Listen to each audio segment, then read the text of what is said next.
Praise the Lord, everyone. Today is December 17, 2024, as I share my Bible journal for today. For today, we are talking about why Jesus hasn't come back. So it feels like the world is getting worse, and some of us are like, Jesus, why taking you so long? But here's the thing, he's not delaying for no reason at all.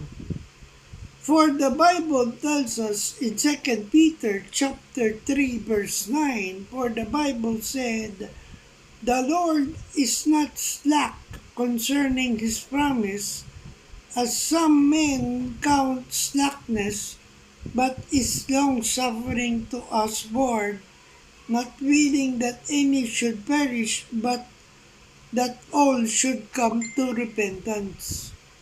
Amen.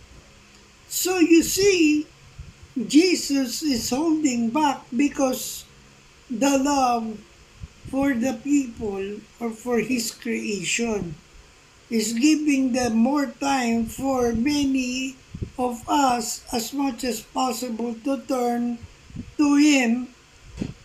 So another verse is in Matthew chapter 24 verse 14.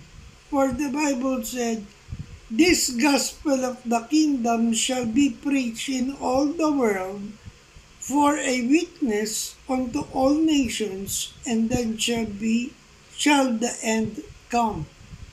So the Lord wants us to hear his words and have repentance so that we could be all with him. God doesn't want you to be left behind. So what does that mean for us? It means we got work to do. Sharing his love, telling people the good news that Jesus isn't late. He's on the right time waiting for hearts to turn to him. So let's not just sit and wait. Let's be part of the mission. Who knows? Maybe the person who needs to hear this, or the person who needs to hear the word of God is just around us today. So always share the gospel of the Lord. Share a Bible verse to someone that needs it, and share an encouraging word of wisdom that comes from the Bible. But before you have to do that, you have to also pray for it, that God will give you a proper wisdom for him or her to understand what God wants you to do and what is the person you are sharing with that God is calling them.